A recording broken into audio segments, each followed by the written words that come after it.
आज का ये वीडियो 12वीं क्लास के दूसरे लेसन लॉस्ट सफरिंग का शेष भाग है। I want to drive a car. मैं कार चलाना चाहता हूँ। I want to drive a car. मैं कार चलाना चाहता हूँ। Mukesh insist on being his own master. Mukesh अपने स्वयं के मालिक होने पर जोर देता है। I will be a motor mechanic. मैं एक मोटर मैकेनिक बनूंगा। He announces. वह जोर से बोलकर कहता है। Do you know. क्या तुम जानते हो। Anything about car. कार के बारे में कुछ भी। क्या तुम कार के बारे में कुछ जानते हो। I ask. मैं उससे पूछती हूँ। I will learn to drive a car. मैं कार चलाना सीखूंगा।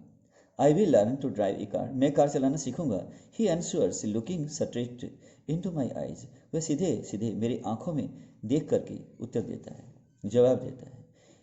His dream looms like a mirror amidst the dust of streets. उसका यह स्वप्न गलियों के धूल के बीच मृग मरीचिका की भांति स्पष्ट दिखाई देता है। That fill his town Firozabad. और यह गलियों की धूल जो फिरोजाबाद कस्बे की गलियों में भरा हुआ है। यह धूल जो फिरोजाबाद की गलियों में भरी है। फेमस फॉर इट्स बेंगल से। फिरोजाबाद चूड़ियों के लिए प्रसिद्ध है। फिरोजाबाद जो कस्बा है चूड़ियों के लिए प्रसिद्ध है। Every other family in Firozabad is engaged in making bangles. Firozabad में हर दूसरा परिवार चूड़ियों को बनाने वाले कार्य में लगा हुआ है। It is the centre of India's glass blowing industry.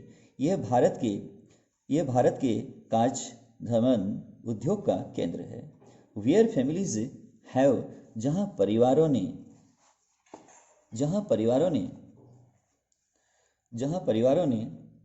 Spent generations. जहाँ परिवारों ने अपनी कई पीढ़ियाँ बिता दी है। Working around furnaces. जो भट्टियों के चारों तरफ काम करते रहते हैं। Welding glass making bangles for all the woman in the land. देश में रहने वाली सभी महिलाओं के लिए चूड़ियों को बनाने के लिए कांच को टाँका लगाते रहते हैं, कांच को जोड़ते रहते हैं। It seems. ऐसा प्रतीत होता है। Mukesh family is among them. Mukesh का परिवार भी उन्हीं में से एक है। None of them know. उनमें से कोई भी नहीं जानता है दैट कि। उनमें से ये कोई भी नहीं जानता है। None of them know that. उनमें से कोई नहीं ये नहीं जानता है कि it is illegal for children like him. कि उस जैसे बच्चों के लिए यह कार्य गैर कानूनी है। To work in the glass furnace. जो कांच की भट्टियों के चारों तरफ काम करते रहते हैं, उस जैसे बच्चों के लिए ये कार्य गैर कानूनी है। With high temperature. जहाँ अत्यधिक उच्च तापमान रहता है, वहाँ उच्च तापमान रहता है। इन डिंगी सेल्स। वहाँ की जो कोठरियाँ हैं वो गंदे भी होते हैं। Without air. बिना हवा के होते हैं, जहाँ हवा भी नहीं पहुँच पाती। And light. वहाँ रोशनी भी नहीं होती है। That the law if enforced. यदि कानून को लागू किया जाए, तो एनफोर्स का अर्थ है लागू करना। तो द लॉ इफ एनफोर्स्ड। यदि कानून को लागू किया जाए, could get him and all those 20,000 children out of the hot furnaces. तो यह कानून जो है उसे और उन 20,000 बच्चों को भी उस गर्म भट्टी के पास से बाहर निकाल सकता है। Where they slog their daylight hours. जहाँ वे दिन के उजाले में कड़ी मेहनत करते हैं। स्लॉक का अर्थ है कड़ी मेहनत करना। तो जहाँ वे दिन के उजाले में, दिन के समय में वे कड़ी मेहनत करते हैं। Often losing the brightness of their eyes. अक्सर उनकी आंखों की जो चमक है वो कम होती रहती है, खोती रहती है। Mukesh eyes beam as he volunteers to take me home. जैसे ही मुकेश मुझे अपनी इच्छा से घर ले जाने के लिए कहता है, अपने घर चलने के लिए कहता है, तो उसकी आंखों में चमक आ जाती है। Where he proudly says. Where. दोबारा सुन लीजिए। Which he proudly says. जिसके लिए वह गर्व के साथ कहता है, इज बीइंग रिबिल्ट। कि उसका घर जो है वो दोबारा बनवाया जा रहा है, उसका निर्माण किया जा रहा है दोबारा। वी वॉक डाउन, हम पैदल चलते हैं। We walk down stinking lanes, हम बदबूदार गलियों में पैदल चलते हैं। चॉक्ड विच गार्बेज, जो कचरे से भरी हुई है। चॉक्ड का अर्थ है भरी हुई है, किससे? विच गार्बेज, कचरे से भरी हुई है गलियाँ। पास्ट होम से, घरों के नज़दीक से हम निकलते हैं, इन घरों के पास से गुजरते हैं, सामने से गुजरते हैं। दैट रिमेन हॉवेल से, जिसमें झोपड़ियाँ हैं, एंड झोपड़ियाँ हैं विथ क्रम्बलिंग वॉल्स, जिनकी दीवारें हैं वो टूटी हुई से हैं। वॉबली डोर्स, उनमें जो दरवाजे लगे हैं वो लड़खड़ाते से हैं। नो विंडोज़, उन झोपड़ियों में खिड़कियाँ भी नहीं हैं, कोई खिड़कियाँ नहीं है। Crowded with families of humans and animals, जानवरों और इंसान के परिवारों से वो भरी हुई झोपड़ियाँ हैं। को एग्जिस्टिंग इन प्रीमेबल स्टेट, ऐसा प्रतीत होता है कि वो आदि अवस्था में एक साथ जी रहे हैं। She stops at the door of one such house, ऐसे एक घर के दरवाजे पर वह रुकता है। बैंक्स ए वॉबली आयरन डोर, वह एक लोहे का जो दरवाजा है वो लड़खड़ाया हुआ सा है, तो लोहे के लड़खड़ाए हुए दरवाजे को वह ठोकर मारता है। बैंक का अर्थ है ठोकर मारना। विथ हिज फुट, अपने पैर से वह लोहे के दरवाजे को, लड़खड़ाए हुए से लोहे का दरवाजे को वह पैर से यानी कि लात मारता है, अर्थात ठोकर मारता है। एंड पुशेज इट ओपन, और उसे धक्का दे करके खोल देता है। तो कई बार क्या होता है कि हम पुश करते हैं, दरवाज़ा पुश करते हैं, पुश करने से हमने तो काम किया धक्का देने का, तो खुलने का काम स्वतः ही हुआ है, ठीक है ना। ये पुशेज इट ओपन, यानी कि हमने सिर्फ धक्का दिया है, दरवाज़ा खुला तो अपने आप है, खुलने का काम वो खुद करेगा। जैसे कि आपने फर्श को धोया है लेकिन वो चमकने का काम खुद करेगा। आपने कार को, टैक्सी को पानी से धोया है लेकिन वो चमकने का काम खुद करेगा, ठीक है ना। तो किसी ने बच्चे को चांटा मारा तो उसका चेहरा जो है लाल पीला हुआ है, तो यानी कि लाल पीला तो वो खुद होगा लेकिन उसने चांटा मारने का काम किया है। तो कई काम खुद, एक काम किया जाता है दूसरा काम स्वतः ही हो जाता है। तो ऐसे में क्या है कि आगे वाला जो वर्ब है वो हम विदाउट टू वाला लगा देते हैं। जैसे इसमें लिखा है ना पुशेज इट ओपन, तो धक्का देने का काम इसमें पुश करने का काम हुआ है, लेकिन ओपन करने का काम जो उसने किया नहीं, ओपन तो दरवाज़ा खुद हुआ है। ये एक ध्यान रखने के लिए है। तो एंड पुशेज इट ओपन, और उसे धकेल कर खोल देता है। We enter a half built shack, हम एक अर्धनिर्मित झोंपड़ी में प्रवेश करते हैं। और तो इंटर जो है प्रवेश करना, इसके आगे कोई भी प्रीपोजिशन का यूज़ नहीं होता है, ठीक है। इसके बाद में एंटर के बाद में या हम ए का यूज़ कर सकते हैं, एन का यूज़ कर सकते हैं, दे का यूज़ कर सकते हैं, ठीक है ना। एंटर द रूम कर सकते हैं, एंटर ए, जैसा कि इसमें ए आप देख रहे हो। तो इस प्रकार से हम आर्टिकल का यूज़ तो कर सकते हैं, डिटर्मिनर का यूज़ कर सकते हैं, लेकिन यहाँ हम जो है प्रीपोजिशन का यूज़ नहीं कर सकते, जैसे इनटू नहीं कर सकते, कहने का तात्पर्य मेरा ये। तो we enter a half built shack, हम अर्धनिर्मित एक झोंपड़ी में प्रवेश करते हैं। In one part of it, इसके एक हिस्से में, थैज्ड विथ डेड ग्रास, सूखे घास से इसका छावन किया हुआ है, सूखे घास से इसको ढका गया है। एक तरफ में इज ए फायरवुड स्टोव, इसके एक हिस्से में जो है लकड़ी का एक चूल्हा है। ओवर विच, जिसके ऊपर, over which seats a large vessel, जिसके ऊपर एक बड़ा सा बर्तन रखा हुआ है। ऑफ सीजलिंग स्पिनिक लीव्स, जिसके अंदर पालक की पत्तियां छन छन करके उबल रही हैं। ऑन द ग्राउंड, जमीन के ऊपर। इन लार्ज एल्यूमिनियम प्लेटर्स, जमीन के ऊपर बड़ी बड़ी एल्यूमिनियम धातु की बनी हुई जो थालियां पड़ी हैं, प्लेटर्स का मतलब है थालियां पड़ी हैं। आर मोर चॉप्ड वेजिटेबल्स, उसमें बहुत सारी कटी हुई सब्जियां भी हैं। ए फ्रेल यंग वुमन, एक पतली सी युवती, is cooking the evening meal for the whole family, एक पतली सी जो है जो युवती है वो पूरे परिवार के लिए, द होल फैमिली, पूरे परिवार के लिए, संपूर्ण परिवार के लिए, फॉर का मतलब के लिए, संपूर्ण परिवार के लिए संध्याकालीन भोजन पका रही है। जो है is cooking the evening meal for the whole family, पूरे संपूर्ण परिवार के लिए संध्याकालीन भोजन वो बना रही है, पका रही है। Through eyes field with smoke, उसकी आंखों में धुआं भरा हुआ है, उसकी आंखों में धुआं भरा हुआ है। शी स्माइल्स, और धुएं से ही वो मुस्कुराती है, आंखों में धुआं भरा हुआ है उसके और वो मुस्कुराती है। She is the wife of Mukesh elder brother, वह मुकेश के बड़े भैया की पत्नी है। Not much elder in years, वर्षों में वो ज़्यादा बड़ी नहीं है। She has begun to command respect as the bahu, वह बहू के रूप में अब सम्मान पाने ही लगी है। दी daughter in law of the house, वह घर की पुत्रवधू है, घर की वधू है वो। Already in charge of 3 men, पहले से ही उस पर, ऑलरेडी करते हैं पहले से ही, पहले से ही उस पर 3 लोगों की जिम्मेदारी है। इन चार्ज ऑफ यानी कि जिम्मेदारी, किसी चीज़ यानी किसी पर जिम्मेदारी होती है तो इन चार्ज ऑफ का यूज़ कर सकते हैं, यानी रिस्पॉन्सिबिलिटी होती है। तो already in charge of 3 men, उस पर पहले से ही 3 लोगों की जिम्मेदारी है। हर हस्बैंड, एक उसका पति है मुकेश, एंड डियर फादर, और उनका पिताजी। When the older man enters, जब बड़ी उम्र का व्यक्ति अंदर आता है, प्रवेश करता है, तो she gently withdraws behind the broken wall, वह धीरे से टूटी हुई दीवार के पीछे जो है पीछे धीरे धीरे वो चली जाती है, पीछे हटती हुई चली जाती है। And brings her well closer to her face, और अपने चेहरे के करीब वह जो है घूंघट को खींच लेती है, नीचे कर लेती है। एज कस्टम डिमांड, जैसे कि प्रथा है, जैसे कि प्रथा प्रचलित है। Daughter in law must veil their faces before male enters, जब कोई बड़ी उम्र का व्यक्ति अंदर प्रवेश करता है तो उसके आगे जो है पुत्र वधू जो होती है अपने चेहरों को घूंघट से ढक लिया करती है।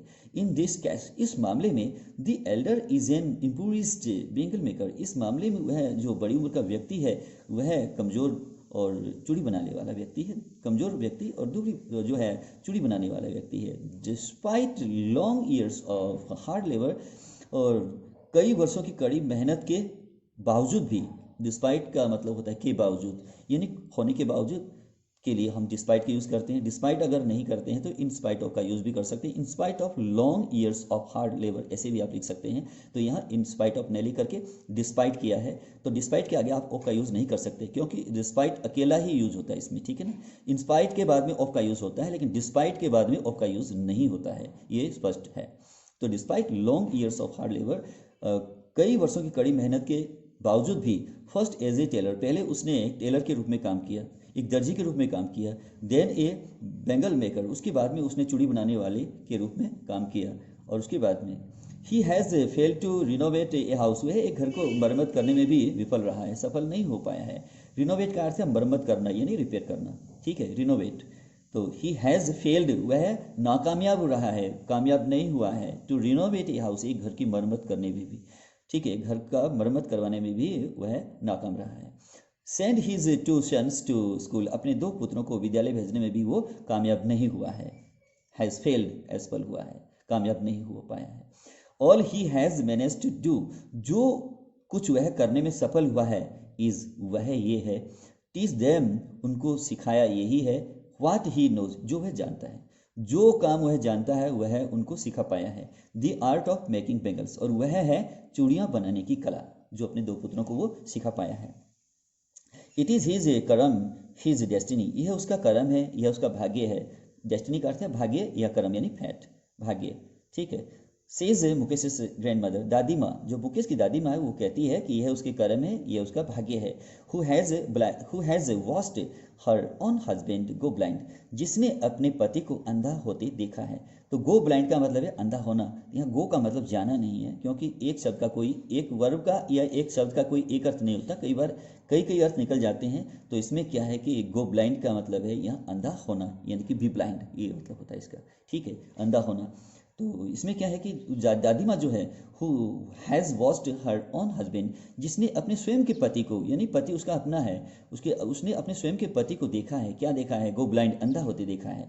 With the dust from polishing the glass of bangles, जो कांच की चूड़ियों को बनाते समय कांच की चूड़ियों को चमकाते समय जो धूल निकलती है, उससे उसको अंधा होते उसने अपनी नज़रों से देखा है। Can a god given line is ever be broken, क्या ईश्वर प्रदत्त, गॉड गिवन का अर्थ है ईश्वर प्रदत्त या ईश्वर के द्वारा दिया हुआ, दी गई या दिया हुआ। तो ईश्वर के द्वारा दिया हुआ वंश की परंपरा को कभी तोड़ा जा सकता है। लाइनेज का अर्थ है वंश परंपरा, वंशावली, ठीक है। तो can a god given lineage ever be broken, क्या कभी ईश्वर प्रदत्त वंशावली को तोड़ी जा सकती है। सी इम्प्लाइजेज, उसके कहने का निहितार्थ यही है, उसके कहने का तात्पर्य यही है। Born in the caste, born in the caste of bangle maker, चूड़ियों बनाने वाली जाति में जन्म लेकर पैदा होकर, दे हैव सीन नथिंग, उन्होंने कुछ नहीं देखा है, बट बेंगल्स, सिवाय चूड़ियों के। तो बट का यहाँ अर्थ है, बट का प्रयोग हम विरोधाभास करने के लिए या दिखाने के लिए लगाते हैं, ठीक है, यूज़ करते हैं। तो इसमें लिखा है कि दे हैव सीन नथिंग, उन्होंने कुछ भी नहीं देखा है, बट बेंगल से, सिवाय चूड़ियों के, इन दी हाउस, घर में, इन दी यार्ड, आंगन में, इन एवरी अदर हाउस, हर दूसरे घर के अंदर, एवरी अदर यार्ड, प्रत्येक दूसरे आंगन में, every street in Firozabad, Firozabad की हर गली में, स्पिरल्स of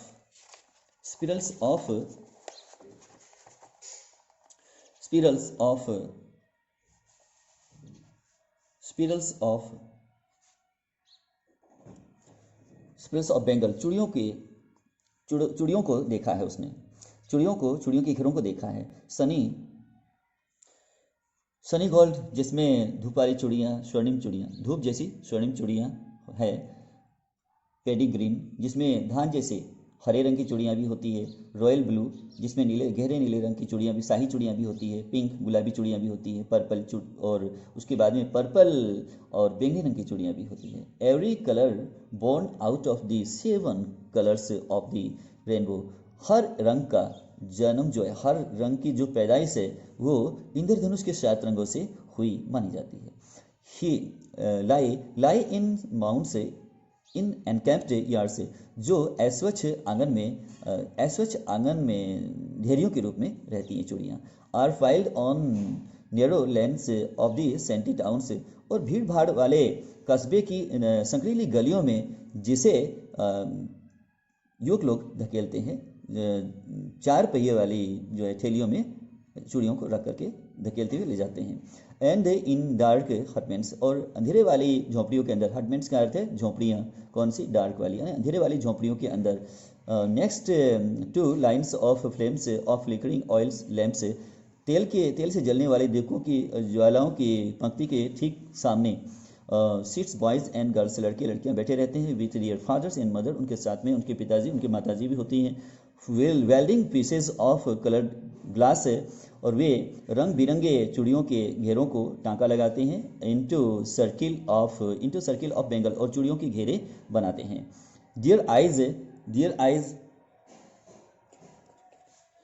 eyes are more adjusted to the dark than to the light outside, उनके जो है नज़रें हैं वो बाहर के उजाले से कहीं ज़्यादा अंधेरे से समायोजन रखती है।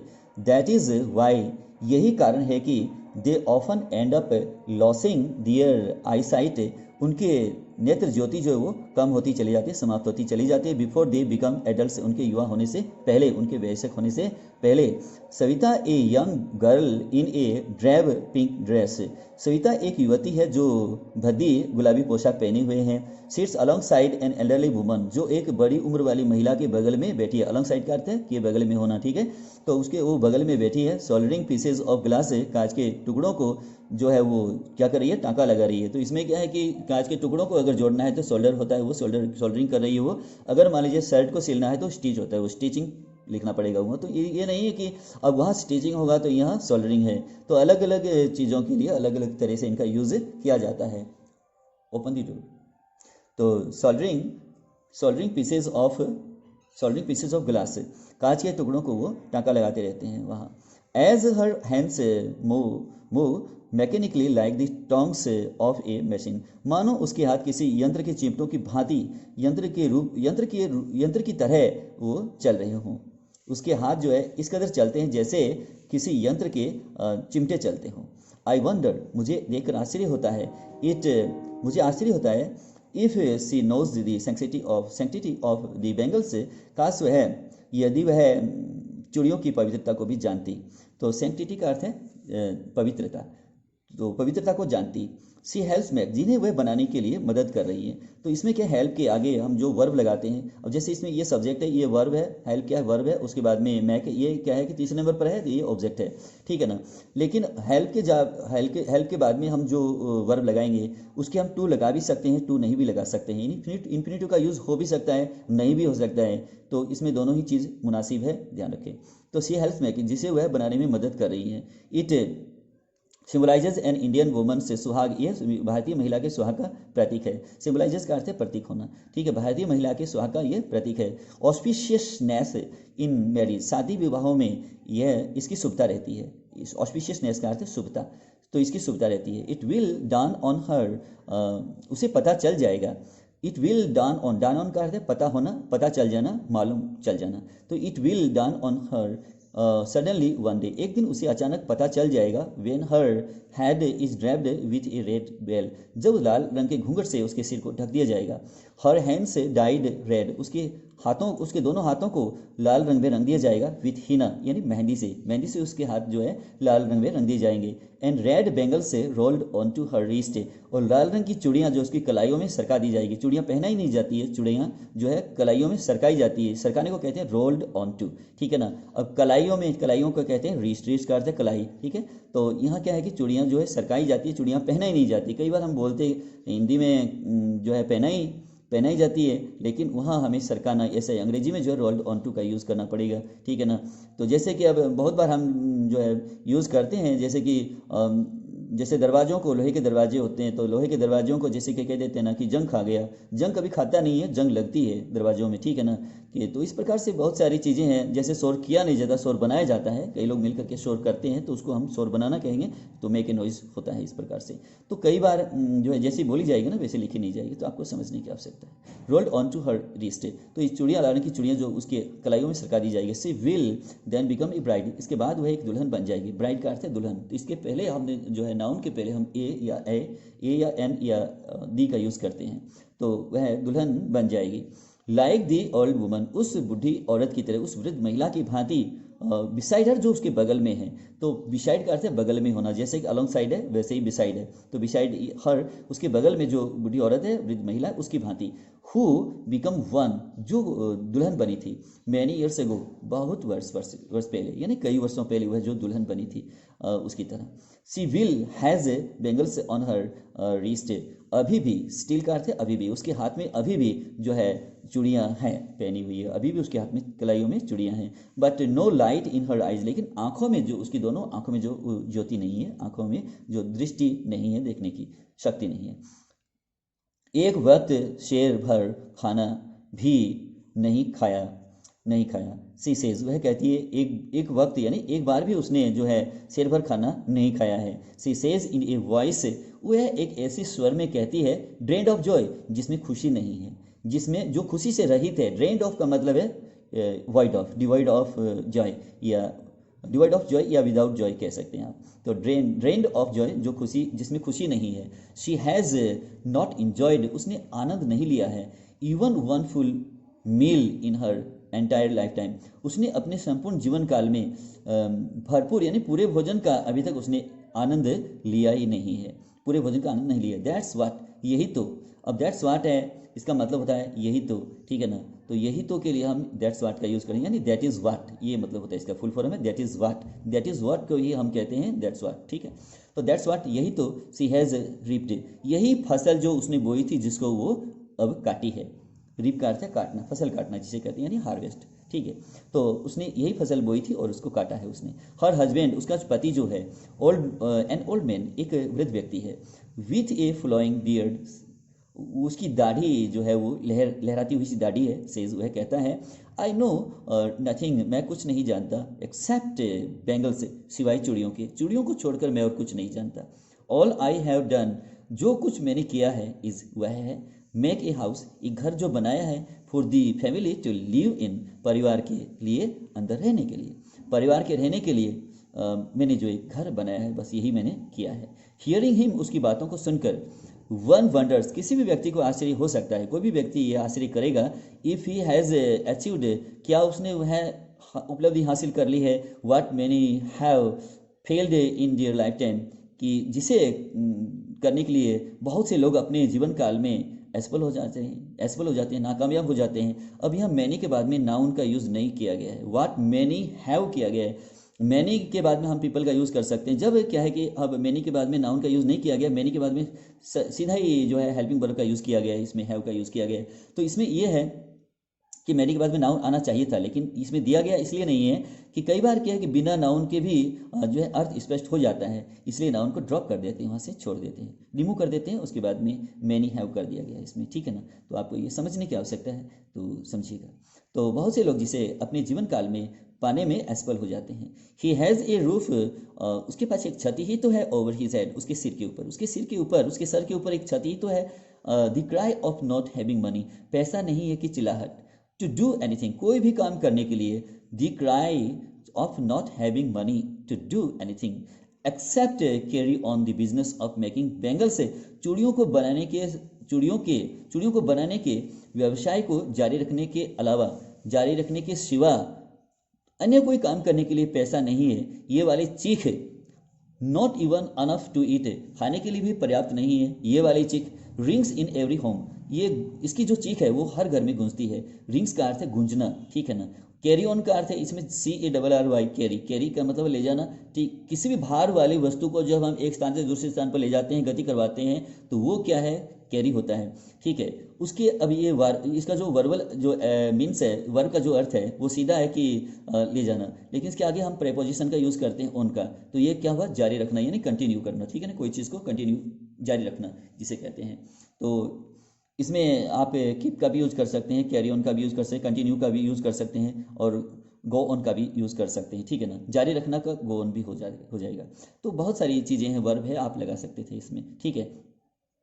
तो अपने व्यवसाय को, चूड़ियाँ बनाने के व्यवसाय को जारी रखने के अलावा घर में कोई भी काम, दूसरा काम करने के लिए पैसा नहीं वाली चीख, और पर्याप्त रूप से खाने के लिए कुछ नहीं है, not even enough to eat, पर्याप्त रूप से खाने के लिए भी कुछ नहीं है, रिंग्स इन एवरी होम, यह बात जो है, ये चीख जो है हर घर में गूंजती है। द यंग मैन, जो युवक लोग हैं, जो युवा व्यक्ति हैं, echo the lament of their elders, वह भी अपने से बड़ी उम्र वाले लोगों के ही विलाप को दोहराते हैं। इको का मतलब है दोहराना, ये दोहराते हैं उनके विलाप को। Little has moved with time, समय के साथ कुछ भी नहीं बदलाव आया है। लिटिल का मतलब होता है इसका, लिटिल और फ्यू क्या है, काउंटेबल होता है, जिसका मतलब होता है नॉट के बराबर उसका अर्थ होता है, ठीक है ना, इक्का दुक्का होता है, काउंटेबल है वो। काउंटेबल नाउन के पहले हम फ्यू का यूज़ करते हैं, और अनकाउंटेबल नाउन के आगे हम लिटिल का यूज़ करते हैं, जिसका अर्थ वही होता है नॉट के बराबर इसका अर्थ होता है। लेकिन ये लिक्विड के लिए हम यूज़ करते हैं, मात्रा बताने वाली संज्ञाओं के पहले हम लिटिल का यूज़ करते हैं, ए लिटिल का, दी लिटिल का यूज़ करते हैं। तो यहाँ जहाँ की अब लिटिल लिखा है, तो इसका मतलब है, इसका जो यानी कहने का मेरा अभिप्राय ये है कि little is equal to not, ये मान लीजिए, यानी नॉट के बराबर लिटिल का अर्थ जो है ये नॉट के बराबर है।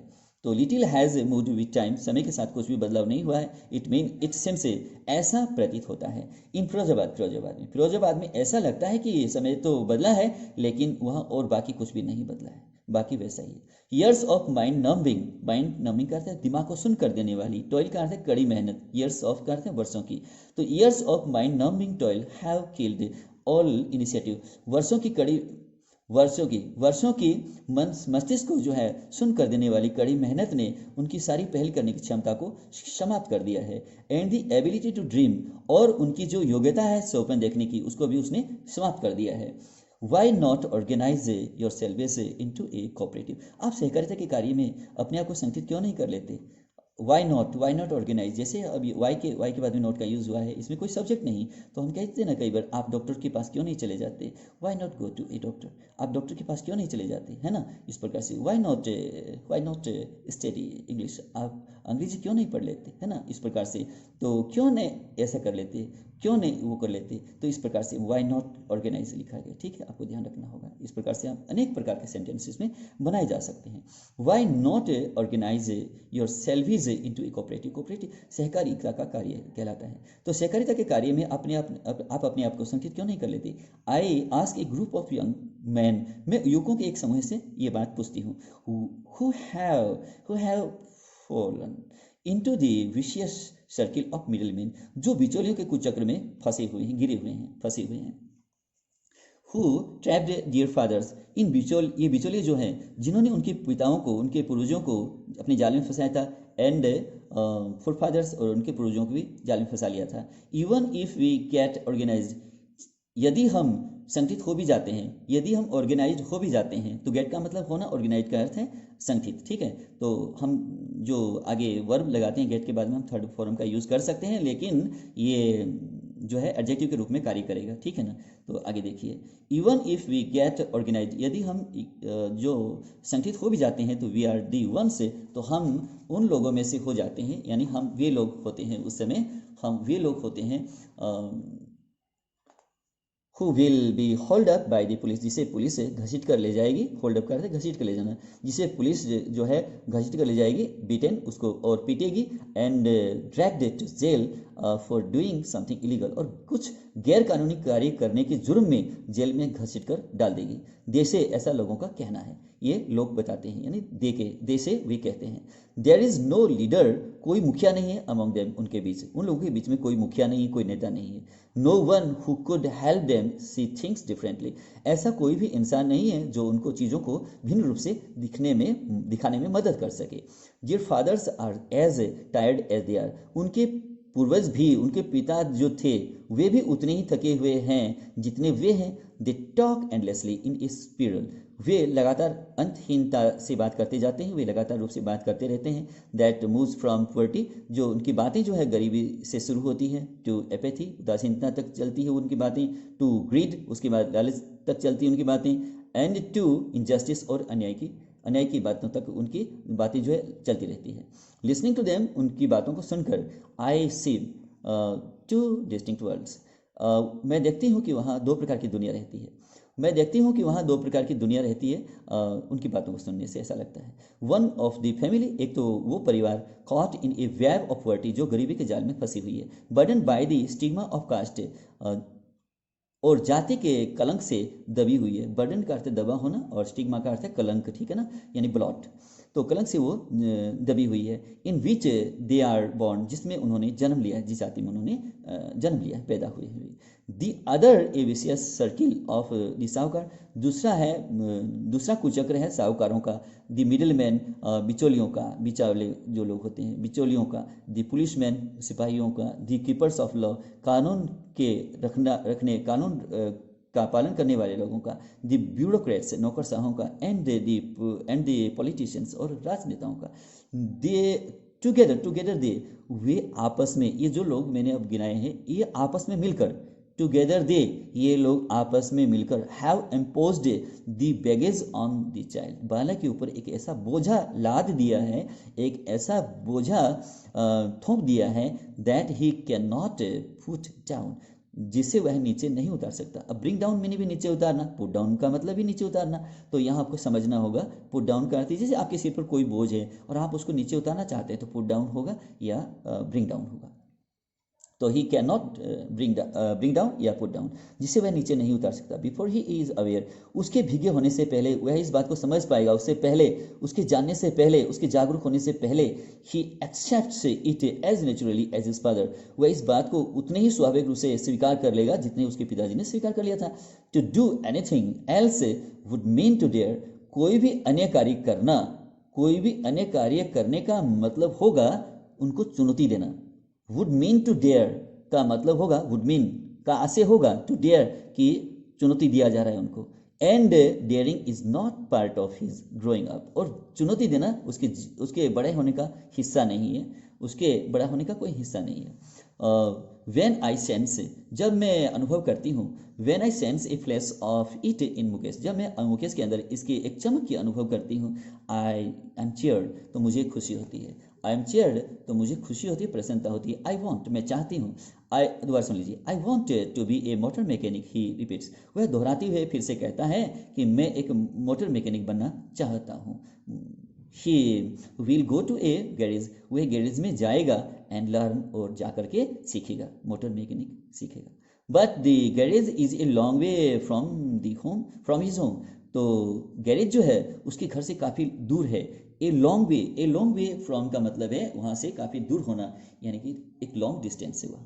तो the garage is a long way from his home, उसके घर से गैरेज जो काफ़ी दूर है, एक लंबा रास्ता है वहाँ। आई विल वॉक, मैं पैदल ही चलूँगा। ही इंसिस्ट, वह जोर देकर कहता है, वह जिद करता है कि मैं पैदल ही चलूँगा। Do you also dream of flying a aeroplane, flying a plane, क्या तुम प्लेन यानी हवाई जहाज चलाने के बारे में भी सपना देखती हो, कल्पना करती हो? He is suddenly silent, no he says, staring at the ground, जमीन की तरफ देखता हुआ जो है अचानक वो चुप हो जाता है, उसके बाद में वो कहता है कि नहीं, नहीं कहता है। इन हीज स्मॉल मर्मर, उसके इस छोटी सी बुदबुदाहट में, बड़बड़ाहट में, देयर इज एन एम्ब्रासमेंट, एक लज्जा का भाव है, that has not yet turn it into regret, जो अभी पश्चाताप में परिवर्तित नहीं हुआ है, बदला नहीं है। टर्न इट इनटू का अर्थ है बदल जाना किसी चीज़ में, तो इसमें पश्चाताप में बदलने का मतलब है turn it into regret, regret का अर्थ है पश्चाताप, ठीक है। पश्चाताप में अभी तक वो बदला नहीं है, उसका जो भाव है, लज्जा का भाव, वो पश्चाताप में नहीं बदला है। He is content to dream of cars, वह कारों का कल्पना करके भी वो संतुष्ट है, कारों को सपना देखकर भी वो संतुष्ट है। That he says hurtling down the streets of his town, जिसे वह अपने कस्बे की गलियों में तेज गति से जाती हुई को देखता है। अब सी के बाद में हम आईएनजी वर्ब का यूज़ कर सकते हैं, ये आप ध्यान कर सकते हैं। Few aeroplanes fly over Firozabad, Firozabad पर कोई भी हवाई जहाज उड़ान नहीं भरता है, इक्का दुक्का छोड़कर। अब देखिए फ्यू का मैंने अभी कहा था कि फ्यू का मतलब होता है नॉट के बराबर, यानी कि कोई भी हवाई, जब हमें अब काउंटेबल नाउन के आगे हम फ्यू का यूज़ करेंगे तो इसका अर्थ होगा ये नॉट के बराबर जाएगा, ठीक है ना। जहाँ का मतलब इक्का दुक्का ही हो सकता है वो, लेकिन वो भी नहीं के बराबर। तो इसमें जो भी वर्ड मीनिंग थे वो मैंने आपको पढ़ाते समय खूब आपको बताया है, तो मुझे उम्मीद है आपको कैसा लगा, ये आप टिप जो है बताएंगे इसमें कमेंट करके, और मेरे इस वीडियो को अधिक से अधिक शेयर कीजिएगा और लाइक कीजिएगा और पढ़िएगा और इसका आनंद लीजिएगा और सीखिएगा, आगे बढ़िएगा। Thank you for listening to me.